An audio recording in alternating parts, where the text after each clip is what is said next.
Good teams win. Good teams win games like that, and bad teams lose games like that. And we're obviously not a good team right now. And they're an NCAA tournament team. They're picked to win their league again. And we had a defensive meltdown at the end of regulation where we didn't switch out. Where we were in 5 defense, which is a switching defense where we were small and switching every screen and guarding the 3-point line. And, we failed to do that. And disappointing, defended well. At a loss. Do you believe in fouling in that situation late? Was that discussed at all? Well, we were going to do it. We thought they had 5 team fouls. We have such a hard time rebounding the ball. We have such a hard time rebounding the ball. We were worried that, we'd make the first one, miss the second one, long rebound, hit a 3-point play. And no, I personally do not. I've, always been able to close games with the teams I've coached, and we'll learn to start doing that here. Coach, what's the first step to learning to do that? I mean, how hard is it to break a culture of losing? Listen, this is what we've been dealt. We have. I'm not going to throw process out there, but the first part of the equation is you got to learn, how to work hard and practice hard. Then secondly, you got to learn how to compete. And then thirdly, you have to learn how to win. And this is the 3rd game this year that we've given we've played our butts off all 5 games, but this is the 3rd game that we've played that we gave a winning effort, where we just didn't make enough plays. Huge end the shot clock. The kid, I guess, gets the shot off. It hits the front rim. Kid picks it up off the floor and lays it in. Plays like that don't happen to teams that are really good. Those happen to teams that struggle. Dan, I know they switched to 2-3 late. That said, did you guys settle for too many threes in the overtime? We've said it before. The strength of our team right now is our perimeter shooting. It was good for us at Mohegan Sun, and we were able to play well. We got great looks. My point to the guys in the locker room is, we're competing, we're preparing. When you get an opportunity to make big free throws and make big shots, you have to step up and you have to make them.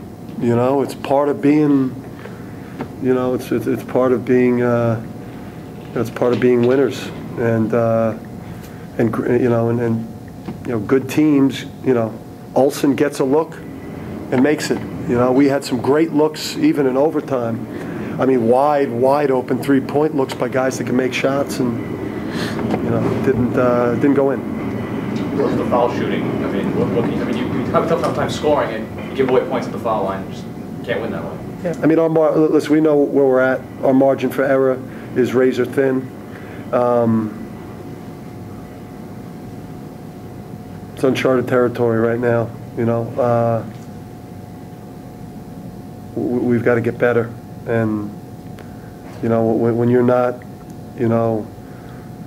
laden with incredible, talent up and down the roster and great depth, you got to do the little things, and free throws, is a big part of it, and I thought there were some shot selection issues, with guys that, we didn't attack gaps, and versus their zone, and I think once they made that shot at the end of overtime, it was a little look of deflated with our guys.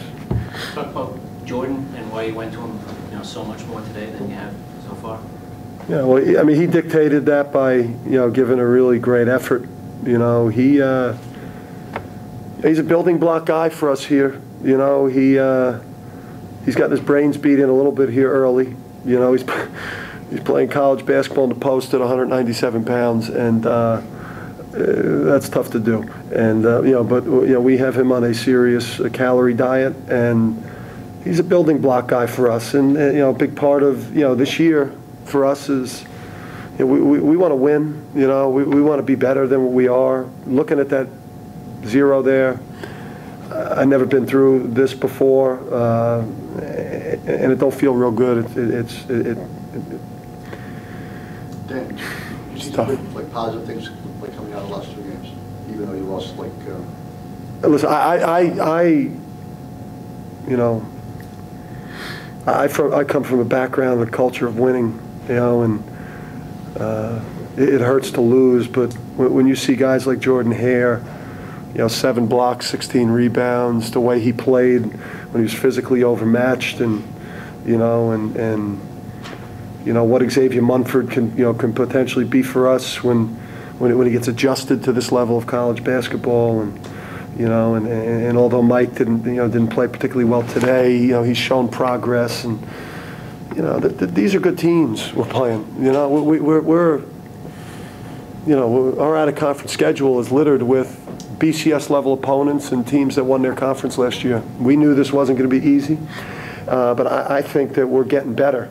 It's just very frustrating when when you defend the way we defend, and the kids give the effort that they give you, to not be able to validate it with a win right now is it's tough. But we have a group that's gonna play this way 24 more times. Coach, when you took this job, is this what you thought this team would be, or are you disappointed with what's happened so far?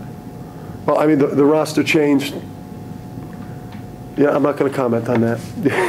I'm happy with the effort our guys are giving right now, and even a kid like Ryan Brooks, Ryan Brooks,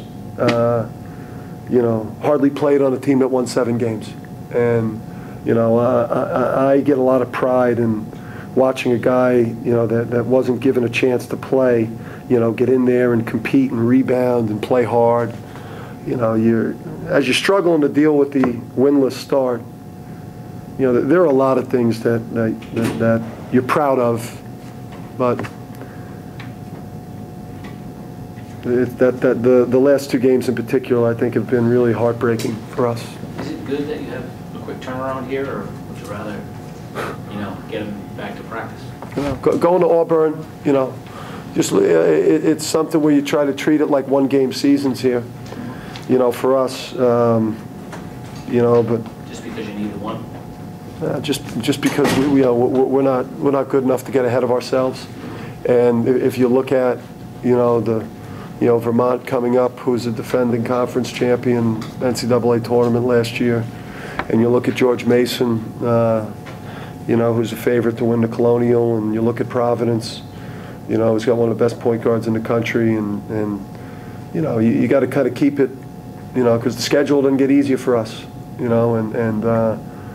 it's a great test for us, and I think by the time we get to our conference schedule, we'll certainly have been in a lot of close games, and we'll get better at special situation stuff. Coach, can you talk about what Nick gave you on the bench time? Nick came in and did some nice things, scoring the ball.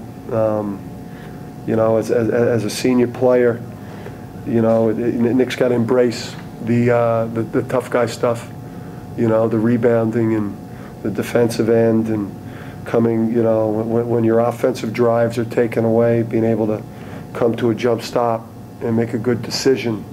5 turnovers, at the position that he plays, where he was oftentimes matched up with the 4. He's got to do a better job of that. But I thought he responded well to, last game, what transpired. Last one. Coach, how do the players embrace the challenging schedule so far? Do they understand the difficulty of the schedule and the growing pains, or at 0-5 do they start to get a little impatient quick? I don't know that, in the way that we conduct ourselves in practice and shoot-arounds, they don't have a choice. They don't have a choice but to practice hard and prepare well, and do a great job defensively. And listen, we're lucky. We got guys like Jordan Hare, you know, and Mike Powell and Xavier Munford, you know, and TJ Buchanan and Mike Amon, who are young guys that have a future in our program that are playing for expanded roles both this year and in the future. You know, and then you have a guy like Ryan Brooks who's just hungry to play college basketball, has never really had a chance. You know, and then Andre Malone has played a semester of college basketball, I guess, the last 2 years. You know, and Nick broke his hand last year and hardly played. So we're lucky that we have a number of guys that I think right now really want to do well. And, you know, they're despondent and they're hurt in that locker room because, you know, we know that we should have a 2-game winning streak right now.